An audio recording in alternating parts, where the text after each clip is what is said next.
Lahat po ay magsiluhod bilang paggalang sa banal na espiritu sa katao ng ating mahal na Apo Conching.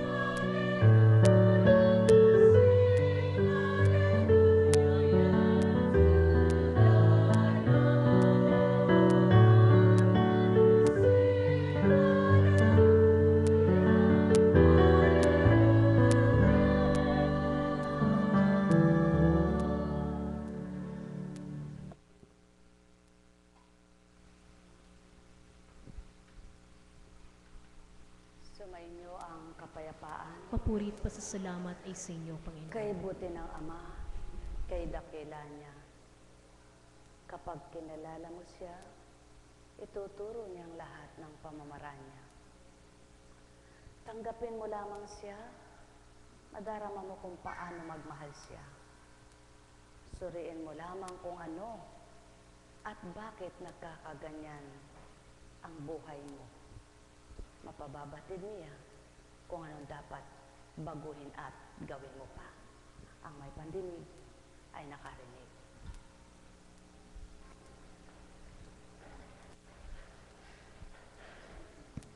Habang pinakikinggan ko ang pahayag mo, mahal na kapatid na Sir Bobby, tama't tumpak sapagkat yun ang hindi alam ng marami. Yung pakikipag kapwa-tao na kumisan ay marami kang sinasakripisyo sa ginagampanan mo para sa kapwa mo, marami ding nagsasuffer para sa iyo. Sapagkat yung sakripisyong tinatawag, hindi lang naman ikaw mismo eh. Hindi magagampanan ng sino mang nagsasacrifice kung ganang siya lamang at walang magsasakripisyo rin sa kanilang pamilya.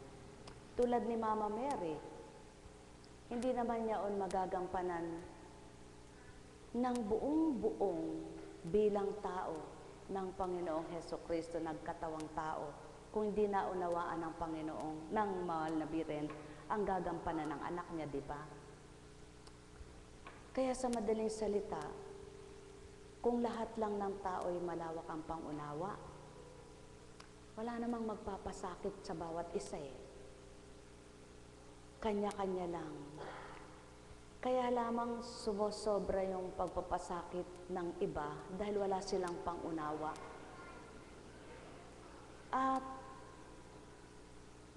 itong mahirap maunawaan ng lahat eh.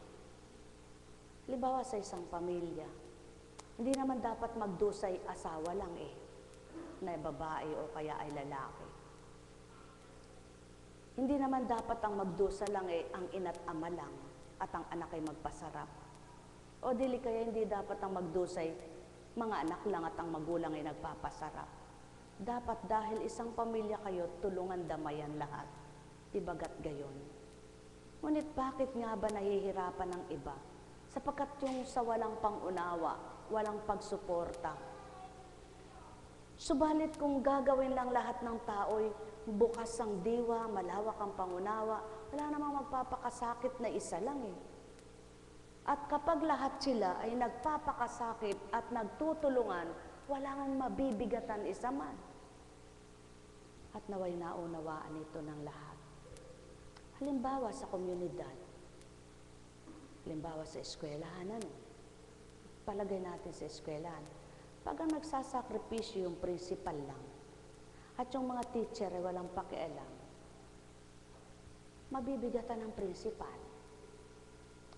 Kung ang may-ari lang ang may malasakit at yung mga pinangangasiwaan ay walang malasakit, mabibigatan ng may-ari. Ngunit kung lahat ng nakikinabang doon sa komunidad na yun ay makikiisa lahat, walang mahirap at mabigat sa lahat, sapagkat sama-samang ginagampanan. At yun nawa ang dapat makita ng iba.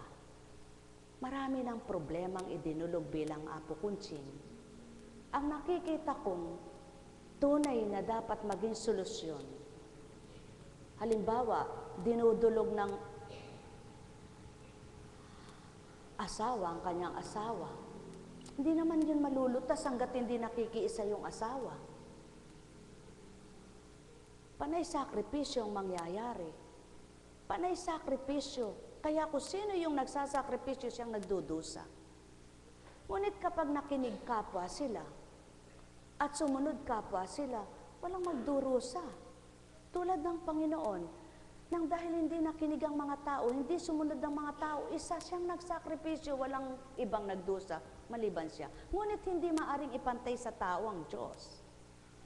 Kaya't hindi maaring sabihin na, ang Panginoong Hesukristo nagsakripisyo para sa kanyang kalahat-lahatan. Hindi mo pwedeng ibase na, di ikaw nagsasakripisyo ka para sa kapwa mo, bakit Diyos ba yun? Kaya hindi pwede rin. Kaya minsan, ang nangyayari, yung mga nagsasakripisyo, sumusuko. Dahil hindi nga sila Diyos. Ang Diyos ay maunawain, makapangyarihan at kakayahan niya ay walang kapantay, ngunit ikaw taong binahaginan ka lang. Kaya't kapag nagsawa ka at sumuko ka sa mga pinaglilingkuran mong hindi totoo, talagang bibitaw ka. At unawa ang makitang solusyon ng bawat isa sa pamilya. Halimbawa, mahal mo biyanan mo, ang biyanan mo hindi nagmamahal sa iyo, sakripisyo mo yan. Kaya kung hindi mo totoong mahal ang biyanan mo, susuko ka rin. Mahal ka ng manugang mo, hindi mo naman siya mahal. Kapag hindi niya naunawaan, susuko rin siya. Halimbawa, mahal na mahal mo anak mo, ang anak mo'y sobra na. Susuko rin ang magulang gaano man siya kamahal. Sapagkat ang lahat nga ay may hangganan. Sapagkat yun ang hindi kayang gawin ng tao, ang katulad ng sa Ama. Ang mahaba ang pasensya at mahaba ang unawa. Ngunit ika'y tao lamang, kaya dapat maunawaan ng tao ang nais ipaabot ng Ama sa mga anak niya, na dapat ay unawaan, bigayan, parayaan, at higit sa lahat ang mahalan. Sapagkat kung isa ka lang nagsasakripisyo para sa marami, mabibigatan ka. Ngunit kung lahat ng sinasakripisyo mo'y makikiisa sa iyo, magkakasama ang sakripisyo nyo, magkakaintindihan kayo, magagaanan ang bawat isa. Kaya maraming bumibigay. Marami ang nawawala sa mundo. Namamatay sila sa sobrang hindi na kaya. Hindi naman ako magpapakamatay para sa inyo. Wika nga ng bawat isa. Sapagkat, ang Kristo lang ang nagpakamatay para sa lahat. Ngunit ikaw tao ka, hindi mo kaya yon. Kaya naman ang Ama, binibigyan niya ng hangganan ang bawat kakayahan ng bawat isa. At tama lamang ang ginawa mo. Kailangang mamalo ka. Ngunit naroon ang pagmamahal.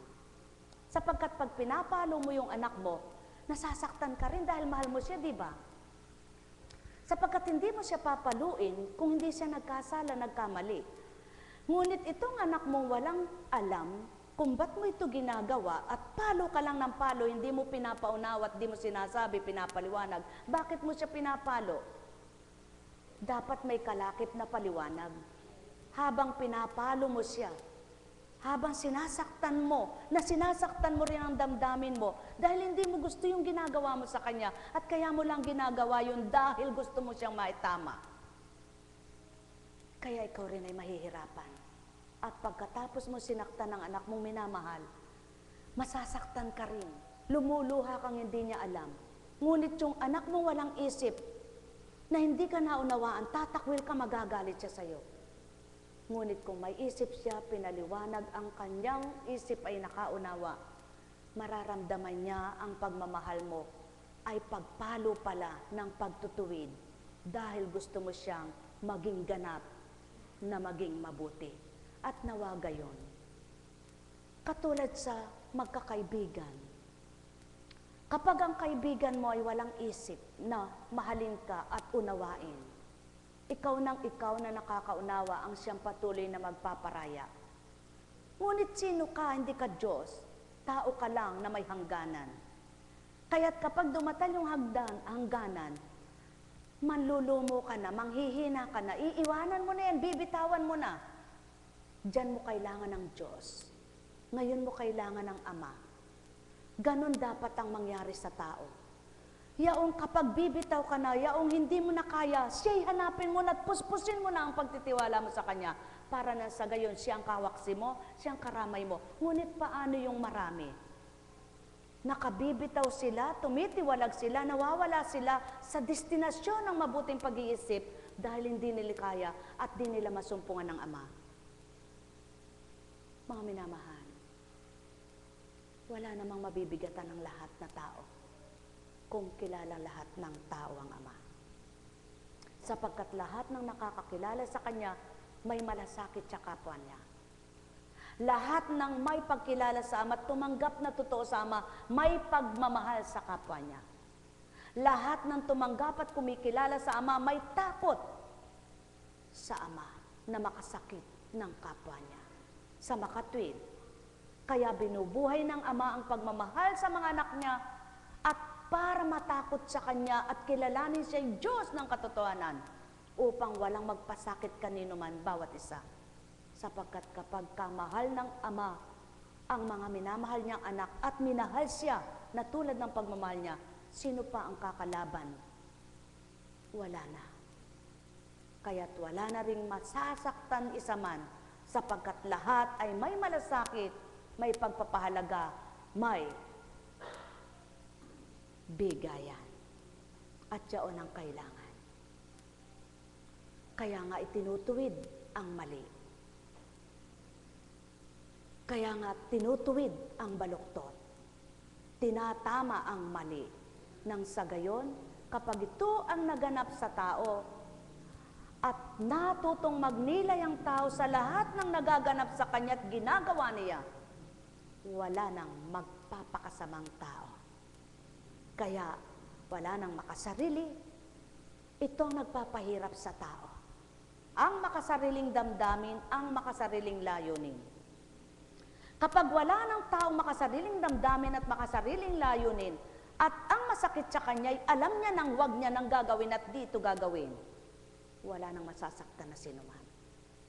Kaya pangunahin, matutong tumanggap ang tao sa Ama upang makilala nila kung sino siya at matutunan nilang gawin ang maganda sa kapwa nila nang dahil sila'y maganda rin ang nararamdaman nila.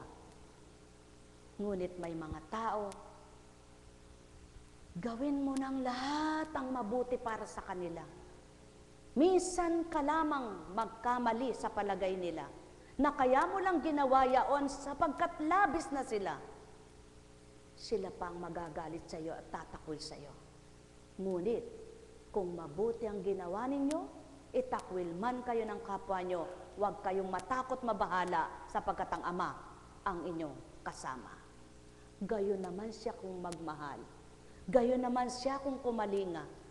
Kung tinatakwil kay, kinukuha kanya, kinukupkup kanya. Kung tama ka, patuloy kanyang aaliwin. Ngunit kung mali ka, magsisi ka, magbalik loob ka, at itama mo ang pagkakamali mo. Gayon ang Ama.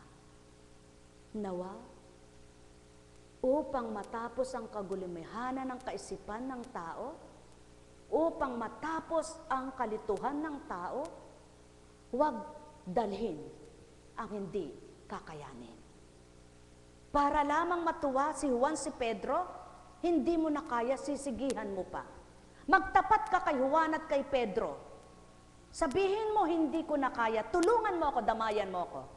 Sapagkat kung hindi mo ako dadamayan at tutulungan, akong may kakayahan, bibitaw na rin. Sapagkat hindi ko na kaya. Yaan nawa ang dapat ginagawa ng pamilya. Yaan nawa ang ginagawa ng magkakasama. Huwag lamang ang alam nila ay ang kanila, kundi alamin ang para sa bawat isa. Sa gayon, walang makasasakit, magpapabigat, magpapahirap ng sinumang anak ng Ama. Kung ang mag-asawa ay kaisa at nagkakaisa para sa mabuting layunin sa mag-anak, sa mga anak, hindi mahirap na dadalhin ng isang lalaki o babae lamang sapagkat magkasama sila. Ngunit kapag ang nagdala sa anak ay lalaki lamang at ang babae walang pakialam, ang alam niya lang ay kalayawan, pagpapasarap, mahihirapan ang lalaki. Gayon din naman kung ang lalaki lamang na tulad ng babae na siya lamang ang nagdadala, wala rin magiging magandang resulta. Kaya dapat parehas sila. Gayon din sa samahan ng kabanalan. Kung ang nagsusumakit at nagsusumikap ang pinaka-leader, ang pinakapuno, ngunit ang mga kawaksi at kasamay ayaw nilang magpakatotoo, wala ring mabubuong maganda at mabuti. Ngunit ang nagpapakatotoo kailanman ay walang sayang at mawawala sa kanya. Ang kawawa, ang mga walang katapatan at katotohanan. Kaya naman, ang totoong leader ng kabutihan at kabanalan sumusulong sapagkat ang alam niya may kawaksit kasamang totoo. Yaon naman ang pagkakaiba ng isang pamilya. Kung leader ka ng kabutihan at kabanalan, namumuno ka ng kabanalan at kabutihan, ang mawala sa iyo, malulungkot ka, ngunit di mo didibdibin. Mahihirapan ka sa palagay nila, ngunit hindi pala, sapagkat kasama ang Ama. Ngunit kapag sa asawa at anak, gupo kung sino sa kanila. Kung ang anak ang sutil, gupo ang magulang. Kung ang magulang ang walang pakialam sa anak at ang mga anak ang may isip, gupo ang mga anak. Kaya maraming pamilya ang wasak. Mga minamahal, yaon ang binubuo ng Ama. Yaon ang ginagawa ng Ama.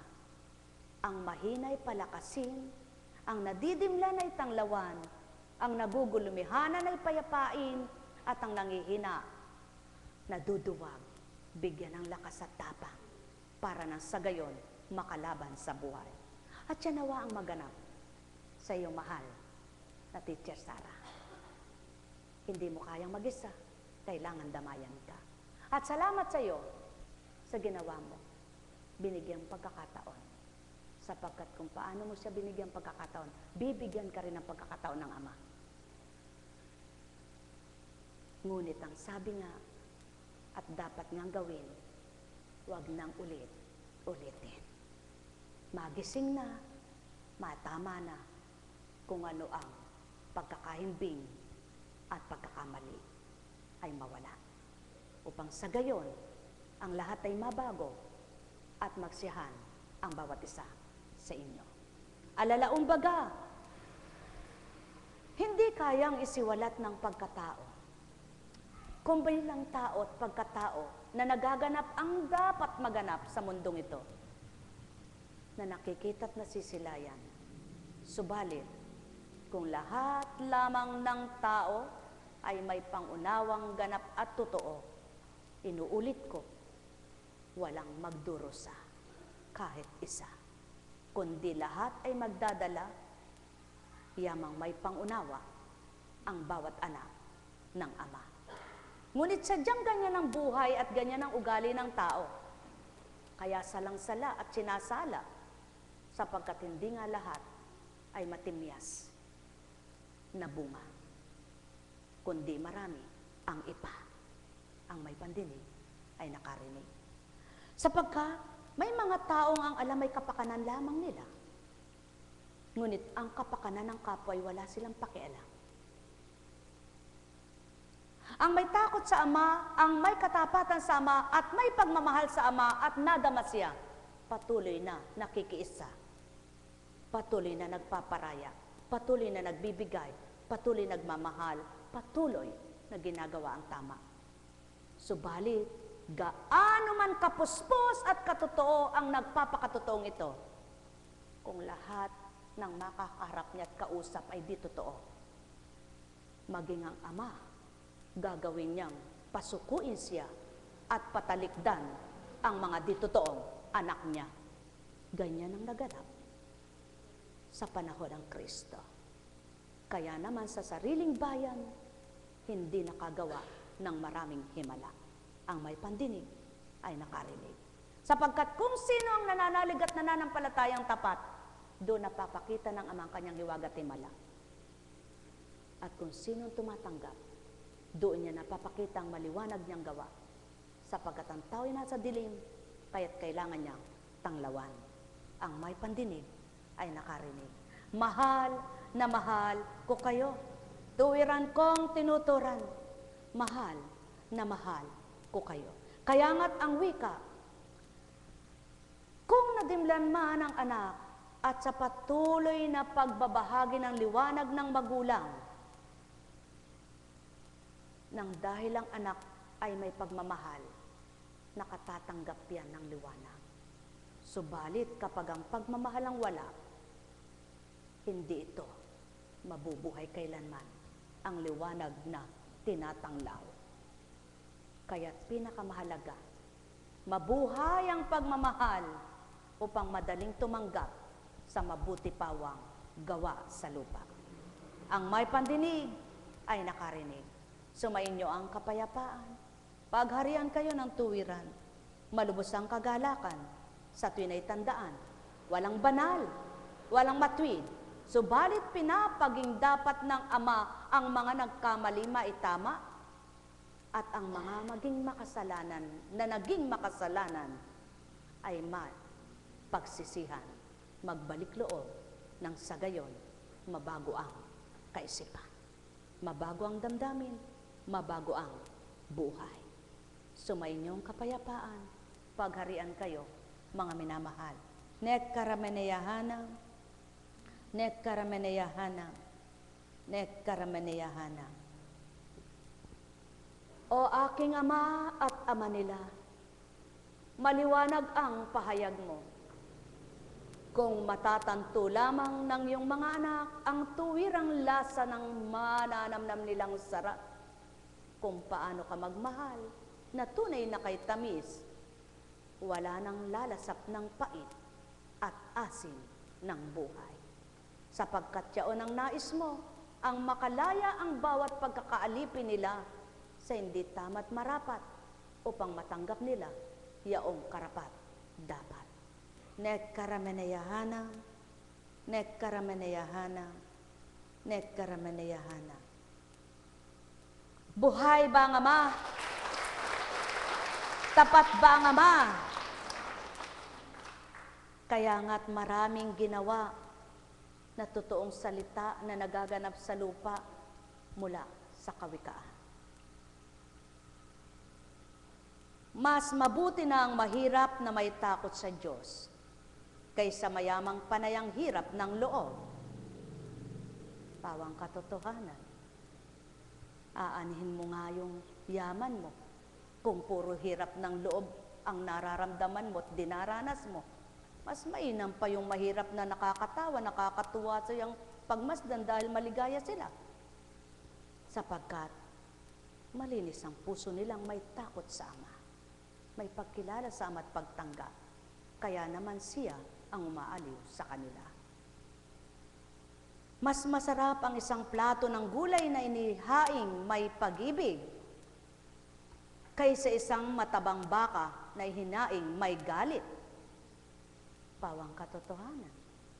Malalasap mo bang lasa ng sarap ng baka kung may galit ka sa puso mo?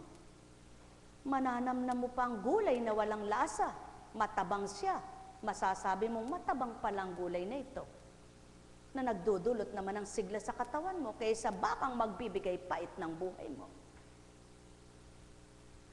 Ang mainit na ulo ay humahantong sa alitan, ngunit pumapayapa sa kaguluhan ang mahinahong isipan.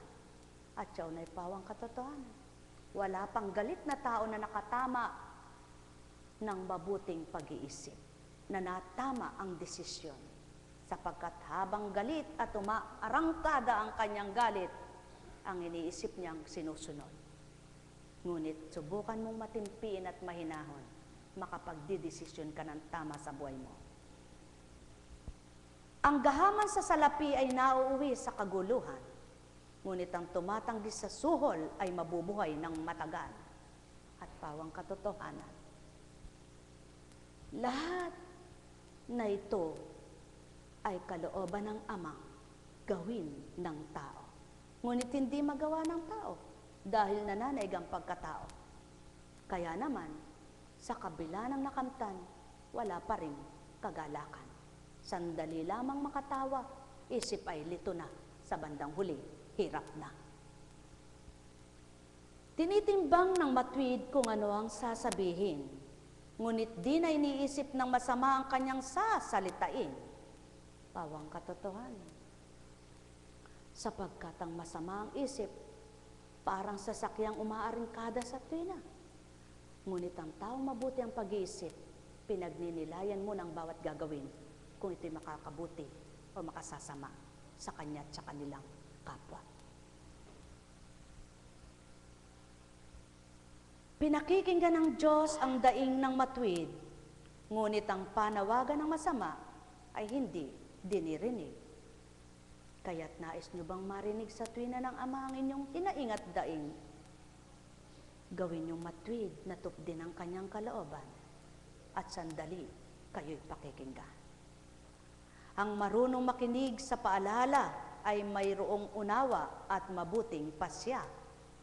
Ang may pandinig ay nakarinig.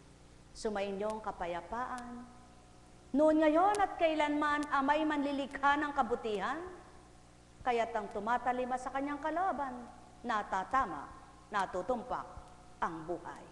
Nek karameneyahanang, nek karameneyahanang, nek karameneyahanang.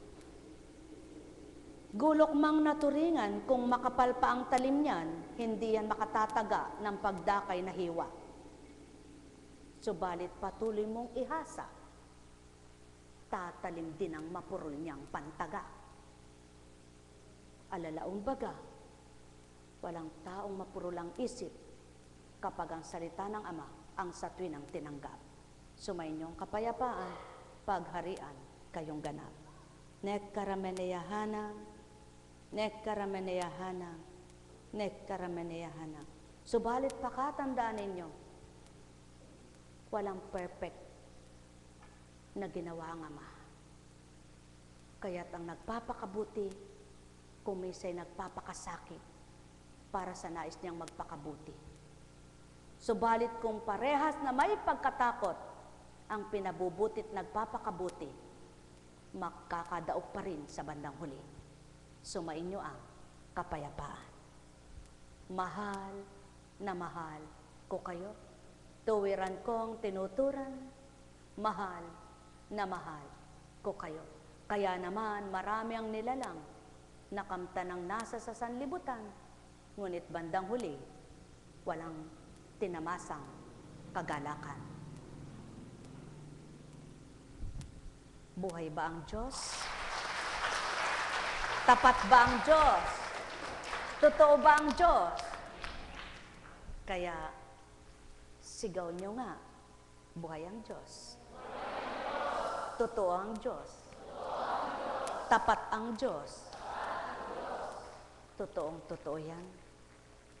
Kaya kung alam mong may Diyos, kung alam mong buhay siya, patuloy kang magtitiwala na may kalakip na gawa. Patuloy kang tatawag at di ka mang hihinawang, sa kanya'y lalapit at hihingi ng awa. Ang may pandinig ay nakarinig. At lahat naman ng totoong anak niya, pinalalaya nila. Kaya naman, kung nagpakasakit ka sa una, nagpakahirap ka sa nais mong makamtan niya'y galak at ligaya, dahil gayon ang ginagawa mo, gagantihan ka rin ng Ama sa kaparaanan niya. Kaya't kung ang nagawa mo sa kapwa mo'y mabuti at di ka ginantihan ito, hintayin ang ganti niya. Ang may pandinig ay nakarinig. Mahal na mahal ko kayo. Tuwiran ko ang tinuturan. Mahal na mahal ko kayo. Nek karameneyahanang, nek karameneyahanang, Nekaramaneyahana. Mapapalad ang mga nagmimiting maituwid at maitama ang kanilang pagkakamali. Sapagkat silang nagnanasa nito, sila rin ang makadadama ng ganang pagbabago ng loob nila at isip na taglay bilang tao. Alam kong may magagawa ang Ama. Alam kong may magagawa ang Ama. Pagkat winika niya, manalig ka na. Bawat araw ako sa inyo naghihintay. Alam kong di ringgin kayo ng Ama. Siyang dapat may maibalik ang Ama. Patotoo lamang na ang nagpalaya ay palalayain din. Ang nagpalaya ay palalayain din. Ang nagbigay ay bibigyan din. Ang nagmahal ay mamahalin din. Kaya naman, naway ito'y natutunan mo ng aral na mainam at naging silbi naman higit pang pagpapatibay sa iyong pagmamahal upang lalong lumago, lumawak ang iyong pinagkukunan na bangal. Alam kong may magagawa ang Ama. Alam kong may magagawa ang Ama. Pagkat winika niya, manalig ka na. Bawat araw ako sa inyo may nakalaan. Mayroong magandang mangyayari sa inyo, aking mga minamahal. Mayroong magandang mangyayari sa inyo, manalig umangkin at tanggapin. Alam kong magagawa ang Ama.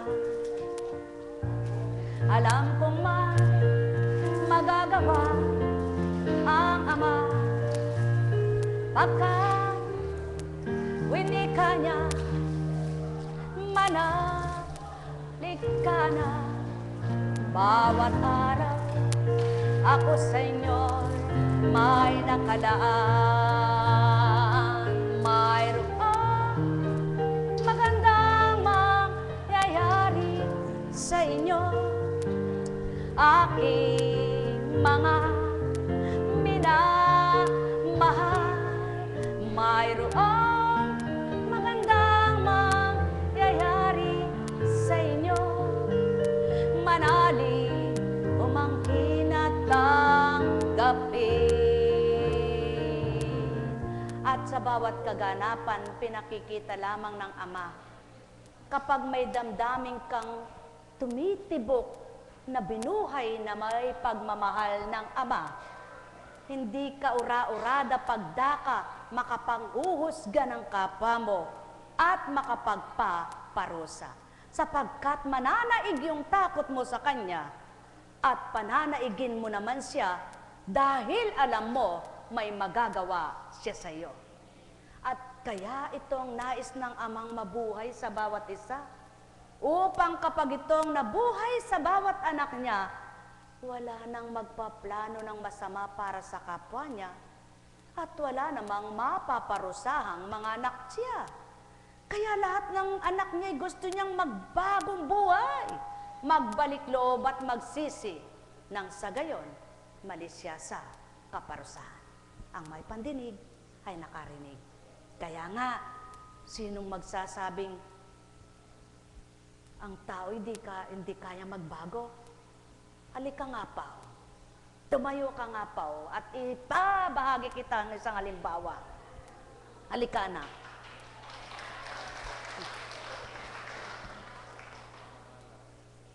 Si Pao, ba? Di ka ba mahihiya? Mahihiya po konti. Konti lang pala. Alisin mo na yung konti pa na yan. Si Pao, nung unang kasama ko yan, pag nagmi-mission sumasama. At pagkatapos ay, isang beses ay sabi niya, Apo, gusto ko kang sumama pag nagpunta kayo sa ano. Di, sige ka ako. Naku po. Hindi ako kumikibos sa kanya, pero ayoko siyang mapahiya, ayoko siyang magsalita ako ng, alam po, hindi pa niya ganang maunawaan yun. Gusto ko sabihin, anak, huwag kang daldal ng daldal, ano? Gusto ko sabihin, huwag yung pagka nagsalita kay tawa agad, ano? Pero alam niyo po, ito si Bagong Pao. Nakarating kami ng Valenzuela, hindi ko narinig magsalita. Nakarating kami at nakabalik ng Valenzuela at Pampanga, di ko narinig tumawa. Aba, paano sasabihin ng taong hindi kayang magbago ng tao? Eto ka ako si Pao, bagong-bago. Buhay ba ang Diyos? Purihin ang Ama. Salamat naman, Pao, at hindi ka nakatulong ng ilang buwan. Salamat, Pao, at hindi ka makakalinar sa buwan at sumakit ang ulo mo. Kung hindi ka nababalik. Buhay ba ang Diyos? Ba, huwag mo namang isipin, anak, na kinulam kita ako hindi man kukulam. O dili kaya, huwag mo namang isipin inispirikitik kita, baka may mag-iispirikitik dyan, umuwi-uwi na kayo. Sapagkat ang Diyos, ang gusto niya ay payapa, kapayapaan, ligaya, o sinong higit na natuwa, di ba ikaw? Ganun lang, anak. Pag natuwa ang magulang, pati anak natutuwa. Pag natuwa ang anak, pati magulang tuwan-tuwa. Di kasaya ngayon, ano? Kaya kahit siguro mag-alaga ng buong poultry si Pao, pwede na, no? Oo daw. Buhay ba ang Diyos? Mga minamahal, ganun lamang. Wika nga, lahat may pagbabata. May pagtitiis na tinatawag. Kung totoo at tapat ang pagtitiis mo, nakikita yan ng Diyos. Kaya't kung ano yung binabata mo na alam niyang makabubuti sa iyo, isang araw palalayain ka. Ngunit maraming tao, sinasabi nila, nagsasakripisyo, nagbabata, hindi naman nagbabago. Kaya lang nagbabata, nagtitiis, may hinihiling lang. Pero ayaw ng Ama yun eh. Ang gusto niya mismo, dito, dito, at dito. Buhay ba ang Ama? Sapagkat, pag sinabay mo yung pagbabago, sigurado, hindi lang nagbago kang ayaw mo nang kainin yun, ayaw mo nang kainin yan, ayaw mo nang puntahan yan, kundi ayaw ko nang gawin ang magkasala sa Ama. Gayon ba? Ang gusto niya, tama tumpak. Kaya naunawaan na ni Pao, masaya ka ngayon. Tingnan mo nga si mama mo, masaya na. Pasasalamatan mo na. Nahiya ka. Huwag na. Kailangan mag-isang halimbawa ka. Buhay ba ang Diyos? Buhay ba ang Diyos? At yun ngayon ang mali sa tao.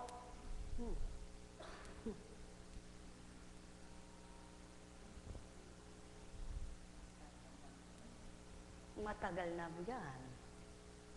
No? Tagal na yan.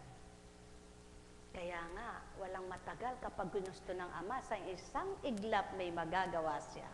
Tama ba? Kaya kayo, ganito lang yan. Nakikita nyo, ayaw nyo ginagawa ng anak nyo, ayaw yung ginagawa ng asawa nyo, huwag bibig ng bibig ang paandarin. Katahimikan at panalangin. Yun, mabisa sa lahat. Ngunit kapag pati ikaw baka mabigay. Buhay ba ang Ama? Mga minamahal, simpleng-simple, napakasimple. Gusto mo ba na makamtan mo yung hinihiling mo?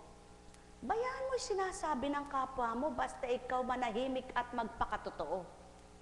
Sinisigurado ko sa iyo, wika ng Ama, isang araw, palalayain din kita.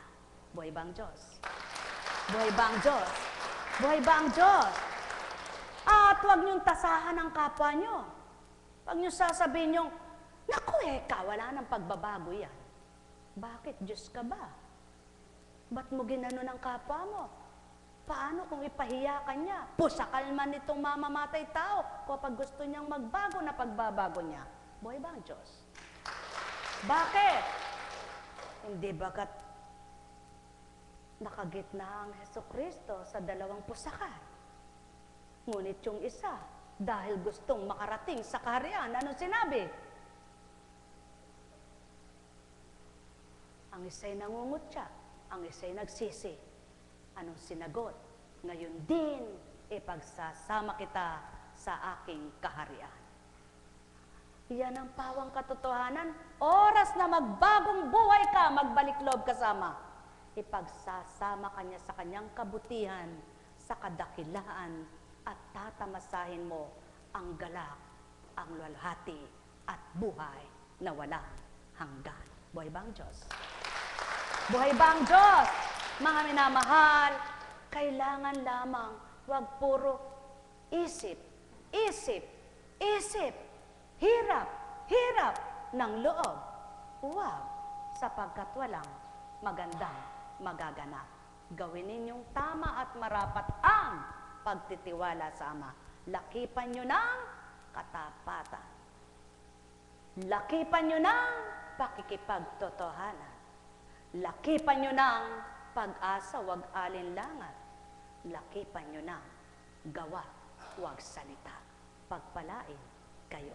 Buhay ba ang Diyos? Buhay ba ang Diyos? Nako, gaano mo man kasabik makita ang anak mo. Ngunit, inuna mo ang Diyos kaysa makita mong malulungkot ka, magagalit ka. Sigurado, may magagawa ang Diyos na lalapitan mo kaysa ikay magbubura ng para kang bura ng bura. Apudpud na yung pambura mo, hindi pa nawala ang binubura mo. Mga minamahal, ganyan ang tao, ugaling tao.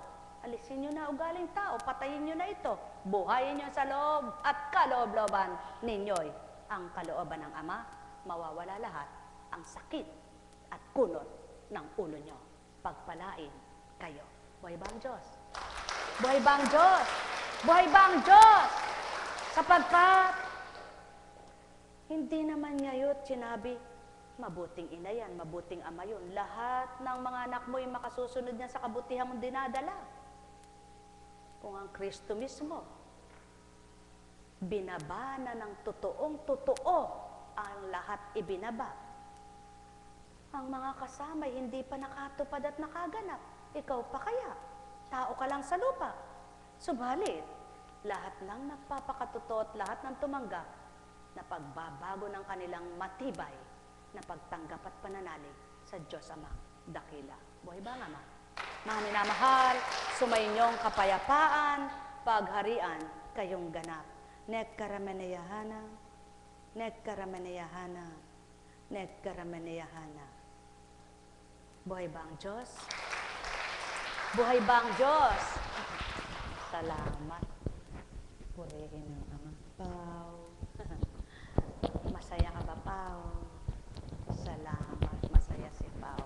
Pati si Mami masaya. Diba? Totoo yan. Ang kainaman, sumuporta ka. Eh maraming dumudulog dito. Sa totoo lang, hindi nila maunawaan yung anak nila. Nandun pa rin yung pride nila, kinahihiya nila. Nahihiya silang nagpupunta rito kasi may pera. Mas gusto pa nila marihab ang anak kesa magpakababa sa Ama. Buhay ba ang Ama? Buhay ba ang Ama? Buhay ba ang Ama? Buhay ba ang Ama? Ulit-ulit na lang yun, di ba? Pero siya, dapat hindi na naulit. Kaya hindi na nga inulit ng ama. Ganun lang yun. Ngayon naman, eto, mga minamahal. Ba't kang rehab? Bakit? Hindi lang naman ang nagda-drugs ang nare-rehab ah. Kala nyo mga nagda-drugs lang ang nire-rehab. Hindi. Kahit yung mga natotorture ang isip eh. Diba? Ang tao kasi pag binanggit yung rehabilitation, ay nagda-drugs pa. Hindi. Kaya idambana mo ang puso mo sa Ama at gagawin niyang payapa ka. Yun ang pawang katotohanan. Kaya sa inyong lahat, pagpalain kayong ganap. Tandaan ninyo, walang perfect. Ngunit ginagawa ng Ama ito na may kapintasan at kamalian upang hanapin mo siya at maitama niya ang mali mo, ang kapintasan mo ay maisayayos niyang ganap. Buhay ba nga, Ma? Ngunit, kung magmamalaki ang tao, magmamagaling at magmamayabang, kailan may hindi ito matutupad sa kanila. Sapagkat ang pinatutupad ng Ama at pinatutupad niyang patutupad pa niya sa mga anak niyang nagpapakababa ng boss sa kanya. Mga minamahal, pagpalain kayo. Buhay ba ang Diyos? Buhay ba ang Diyos? Tapat ba ang Diyos? Hindi yan singaw.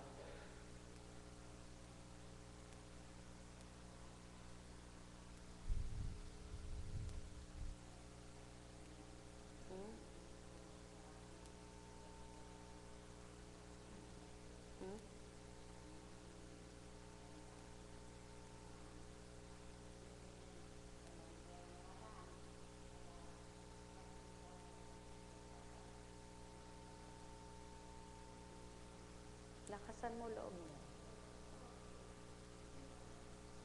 Ngumanga ka nga. Nganga ka, nganga, nganga.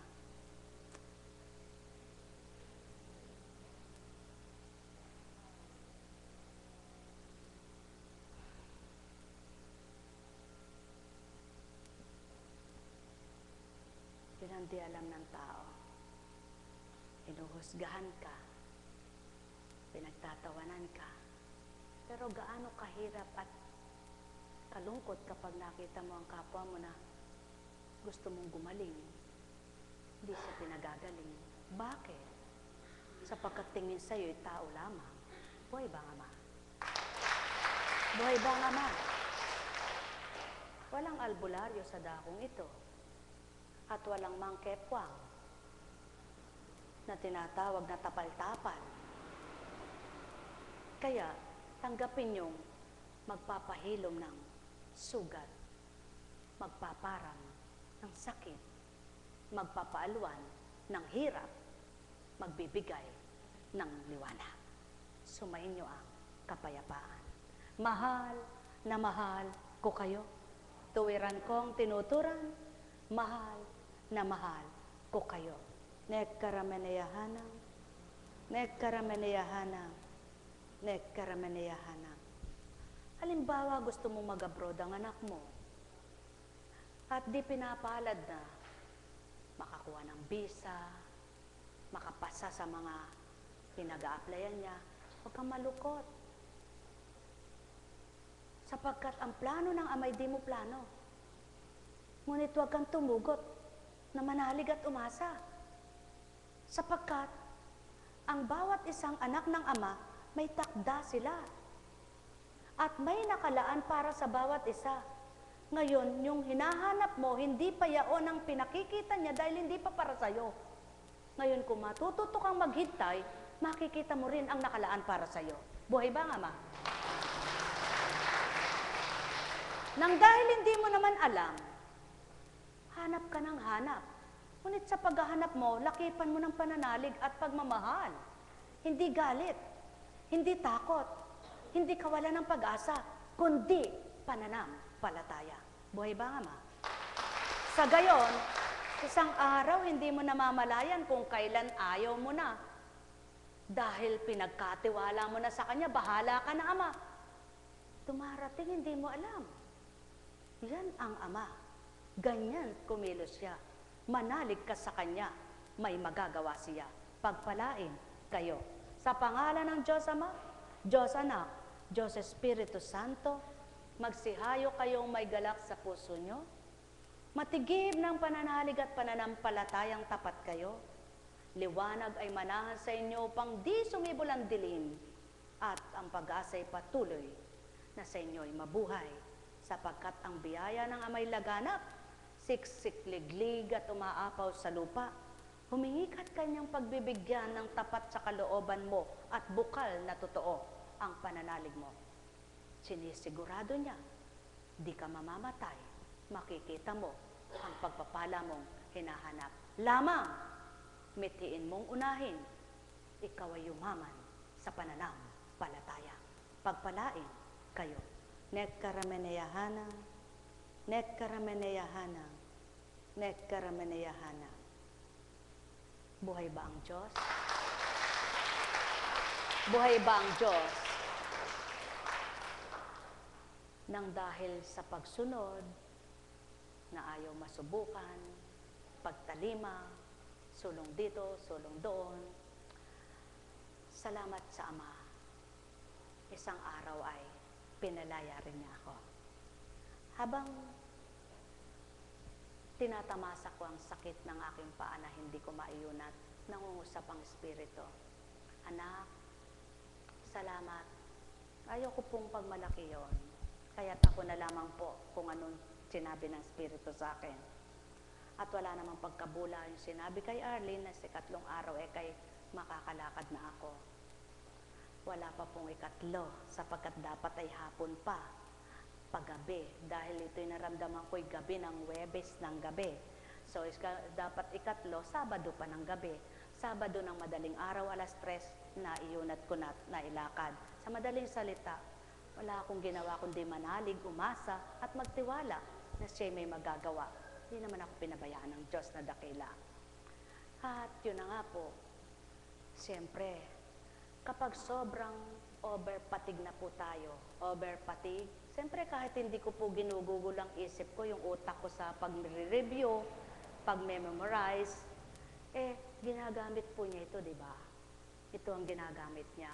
Then, ginagamit yung mata mo, ginagamit lahat. Kailangan mo rin kung minsan ay mag-relax, magpahinga. So, sa sobrang araw-araw, tungo doon, tungo dyan, bendisyon, bendisyon. Siyempre po, naghihirap din yung mga lamad mo dyan. Nahihirapan din yung, kapag nasosobrang ka ng stress, konektado rin sa mga buto pala yan. Kumokonektado din dyan sa mga buto mo kung minsan humihina sila. Then, kaya kayong may mga sakit. Alam nyo po, kung masusumpungan nyo lang ang totoo, hindi po kayo matatakot eh. Kapag may naramdaman kayo at may naraman kayo sakit kayo, hindi pala dapat yung natatakot kayo. Kaya sabi nga doon sa may cancer kanina, ikaw mula nung nalaman mo, paggamot ka ng paggamot, nung nalaman mo kang may cancer ka, lalo kang natiga. Bakit po? Sapagkat sa halip na gumagaling sa lungkot, sa takot, sa pag-iisip ng gagastusin, bumabagsak ang immune system bodies, yung antibodies nawawala na. So ano pang laban? Kahit lagok ka ng lagok ng gamot. So, pag kinemo ka, flat down naman ang immune system mo, anong panlaban? At namatay pa yung mga good cells mo, paano ka na? Bilang kuntsing, walang alam. So, ano ibig sabihin ng Ama? Kapag may nararamdaman kayo, kalimutan nyo. Huwag nyo dinidibdib, huwag nyo iniisip sapagkat ito, ang totoo niyan, manalig kayo't hindi, maniwala kayo't hindi. Kapag hindi ka pa mamamatay, hindi ka pa mamamatay. Ngunit kapag mamamatay ka, di mo man inisip, patay ka talaga. Buhay ba ang Ama? Buhay ba ang Ama? Itaga niyo po sa bato. Kaya nakalagay sa banal na aklat, ang sabi niya, eto, ako ang may hawak ng inyong buhay. Gayon pala ang Ama ang may hawak ng buhay, di pagkatiwala sa kanyang buhay. Ibigay sa kanyang buhay. Tama ba? Ang daing kasi po wala nga po kaming pera. Katulad din ng sinabi mo, kailangan ay maraming pera. Hindi mo kailangan ng maraming pera kapag may Diyos Ama. At di mo kailangan magkadahila-hilahod ka sa pagkakautang mo para lamang gumaling ka. Sapagkat ang Diyos Ama hindi kailangan bayaran siya. Siya ay kailangan mo, kaya magpapagaling ay siya. Boy, bang Ama? Kaya ano lamang ang kailangan? Ano lang ang kailangan? Kaya nga pinadadaan niya sa mga matitibay ang pananalig, yung mga hiwag at himala, upang silang magpatotoo at magpatibay sa tao na totoo ang Diyos. Gumaling ako sa pamamagitan ng ganito. Gumaling ako sa pamamagitan ng pananalig ko lang. At upang magising ang tao. Ngunit hindi binabawal kayong uminom ng gamot, magpadoktor. Hindi, sapagkat sila rin ay binigyang karapatan upang sila ay gamitin na manggagamot ng sakit. Subalit, tandaan ninyo, kung walang pahayag na dumaratal sa kanila talinong mag-ulat sa buhay, hindi nila maipapaliwanag sa inyo yung maniwala kayo sa Diyos, magtiwala kayo sa Diyos, manalig kayo, may himala, may hiwaga. Sapagkat ang pinag-aralan lang kumisan ang i-discuss kung ano ito at anong gagawin mo. Kaya kailangan nyo ng pang-espiritual na karunungan. Buhay ba ang Diyos? Buhay ba ang Diyos? Kaya kapag naroroon sa inyo ang espiritual na karunungan, ang espiritual na kayamanan, hindi na kayo mahirapan. Sapagkat kung di ka mamamatay, ay paraan. Yan ang totoo niyan. Kung minsan, isang bulati na lang hindi pumipirma, nabuhay pa. Kung minsan kalusog-lusog, kalakas-lakas, patay siya. Ano ngayon ang sasabihin mo? Tao ba bumubuhay? Hindi. Ang Diyos. Buhay ba ang Diyos? Mga minamahal, pawang katotohanan, mga minamahal ko, kaya ang pinakamahalaga, mabuksan ang pagtitiwala sama, ang pananalig at pananampalataya, kalakip ng pag-asa. Sa gayon, ang bawat araw mo, di ka maninindim, di ka mawawalan ng tiwala na ang bawat araw may bukas pa. Sa inyong lahat, magandang umaga sa gabing ito. Di kayo po'y mapagmahal, di ba? Maunawain kayo. Kanina pa po ako nakatindig at tuloy-tuloy ang pagtindig. Kanina pa ako doon nakalawit ang paa. Umaga pa lamang hanggang 1 oras na. At pagkatapos ay gumawa-gawa, naglaban ng konti ng mga pangloob. Pagkatapos, kasi po hindi ko pinagkakatiwala yun eh. Sabi ng anak ko, mama ako na maglalaba, hoy, hindi pa ako inutil. Wala na akong gagawin pag hindi ko yung ginawa. Nawa na nga ako sa inyo eh, hindi na ako makagawa eh. Totoo yan. Kapag nagsasakripisyo ka, nag-apostolate ka, pati asawa mo kasama kahit wala siya dyan. Sapagkat di naman siya papayag kung ayaw niya, di ba?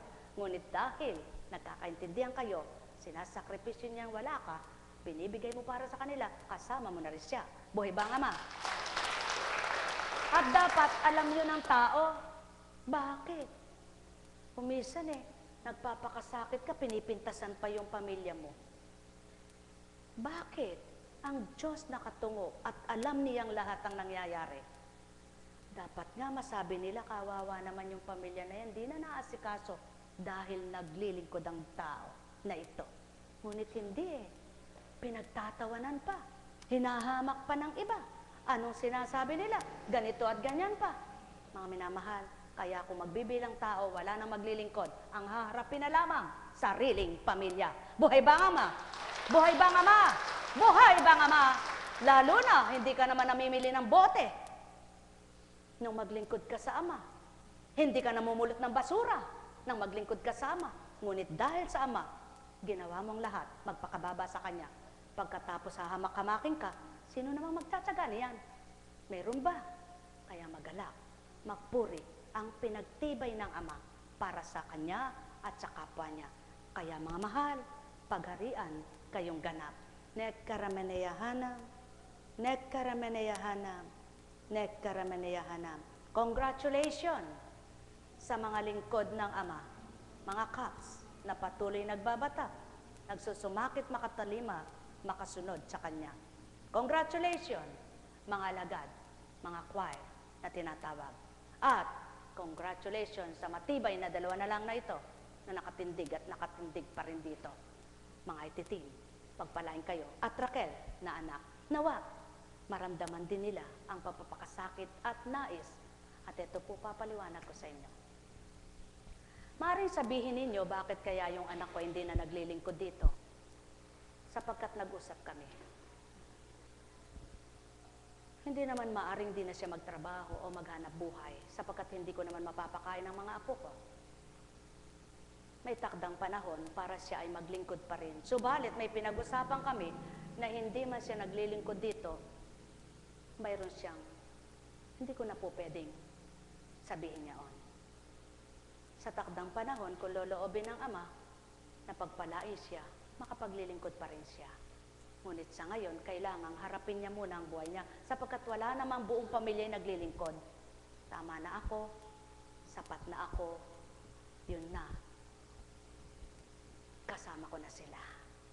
Sapagkat hindi naman maaring kaming lahat ay pakainin ng tao. Kung ako nga ay pinakakain, pagkatapos susumbatan ako pati mga anak ko'y kasama sa sumbat, maghanap buhay sila. Buhay ba nga, ma? Mga minamahal, napakahirap ipaunawa. Napakahirap. Ngunit, tanging ama lamang ang nakababatid, nakaalam ng lahat. Sapagkat, ang lahat-lahat may hangganan.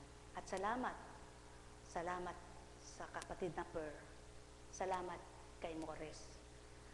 Maging si Morris man, sinabi ko ay ganito, anak, tandaan mo, kung damatal ang takda na ibigay ng Diyos sa iyo yung karapatan mong mabuhay ka sapagkat hindi ka pwedeng magpakain ng pamilya na ganyan lang gagawin mo at wala kang sweldo. Walang gugusto sa iyo. Sasabihin, ano pa kakain mo sa akin? Sasabihin ng biyanan, ano pa kakain sa inyo? Kaya anak, hintayin mo yung takda ng kalooban ng ama na makapaglilingkod ka pa rin, subalit hindi na yung araw-araw. At kapag naman may lumisan dyan, pakatandaan mo ka ako, hindi maaring patayin niya ng ama at alisan ng manggagawa. Sapagkat alam niyang maraming nakikinabang dito. Kaya't kung papaano ang may lilisan, may binabalik, may pinapalit. Kaya, ang lahat ay binibigay ko na po sa kanya. Si kapatid na Alan lang ang walang kapalit. Talagang wala siyang kapalit. Ngunit iba naman ang sa kanya. Ang Diyos ang bahala sa kanya. Tama ba, kapatid na Alan? At saka si kapatid na Alan po ay talagang tumatanda na rin naman. Hindi na yan magkakaanak. Hindi na yan kailangan maghanap para magpakain ng anak. Buhay ba ang ama? Ngunit, si Morris po, hindi po pwede. Sapagkat mumurahin ako ng kanyang ina. Pagka hindi siya kumikita at mag-aasawa, anong pakakain niya? Kaya ang lahat po ng yan, plano ng Diyos, pinagkakatiwala ko sa kanya. Nasabi ko nga sa ama, Ama, nagsimula naman ako sa ukulele, wala Walang camera, wala ni kundi recording lang. Tape recorder, pasunod-sunod si Cecilia. Hanggang sa nagkaroon na ng internet, hindi gagawin ng ama? Dahil gawain niya ito, siyang nagtindig, siya rin ang mamamahala at mangangasiwa. Dahil ako'y hindi marunong mamahala at mangasiwa. Kaya naman, sinusunod ko ang kanya para naman pangasiwaan niya kayo, pati ako. Buhay ba ang Diyos? Buhay ba ang Diyos? Kaya sa inyong lahat, kung paano tayo pinangangasiwaan ng Ama, ako'y walang nagagawa sa inyo. Inuulit ko, ang nangangasiwa sa atin at namumuno ay ang Diyos. Hindi ako, walang sino man. Kaya sa Kanya tayo, ganap magtiwala at maniwala, tayong lahat ay babaguhin ng ganap. Malay mo, bukas makalawa, tulad nga ng isang araw, nagpa-bless ng sasakyan yung isang kabataang kapatirang Divine Mercy, nang sinabi nga daw sa kanila noon balang araw sa inyong lahat, tandaan ninyo, may mag-aasawa ngunit wala kang trabaho. Ngunit marami kang makakapag-abroad, mag-abroad si ganito, mag-abroad si ganyan. At yung iba pagpapalain dito lang sa Pilipinas, totoong-totoo, gustong umalis ng bata na yun, hindi makalis sa rest. At di maka-stay in doon, nakalis yata, hindi nag-stay, doon sa bansang pinuntahan. Sa madaling salita, tinakda ng Ama, o totoong-totoo, ang mga kabataang kapatiran nun, katulad ni Isa, first counselor. Sinabihan yan, Sabi ng Banal na Espiritu, tandaan mo, may tungkuling kang gagampanan sa bayan. Panalo. Kalaban ay, hindi ko nasasabihin. Sa CAPS, ilan ang mga kapitan? Salamat mga kapitan na CAPS. Purihin ang Ama. Kaya lang, nasaan kaya sila? Busy sila. CAPS, kapitan, kapitana. At balang araw makabibili kayo ng mga sasakyan. Kapag sila'y nagbibigil, nagba-Bible study pa lang noon at si Mami Beth, ang kanilang mga leader, ang kanilang leader noon. Anong tawag sa iyo, Mami Beth? At si kapatid na Ana, yung mga hinandel niya noon sa Bible study at ngayon ay si Berhel. Ay, siguro, kung nakalikom lang lahat, ang mga kapatirang Divine Mercy, hindi na tayo kasya dito, ano po? Kailang hindi na kailangang likumin araw-araw eh. Ang mahalaga, puso ninyo'y di nakakalimot sa Kanya. Buhay ba ang Ama? Sapagkat alam naman ng Ama yung destinasyon ng buhay nyo, kung saan nyo ilalagay at kung paano nyo tatalakayin at isasabuhay. Ang mahalaga, yung pundasyon sa inyo'y hindi na mawala. Yung tinanim sa inyo'y di na mamatay. At yung tinanggap nyo, huwag nyo nang pakakawalan. Kundi, likumin nyo ng ganap at pakamahalin nang kayo rin ang makinabang. Pagpalain kayong lahat. Mababait po kayo, no? Pagod na po ang paa ko kaya wala na bendisyon. Buhay po ba ang Diyos? Masakit din ang paa ni kapatid na Marisa.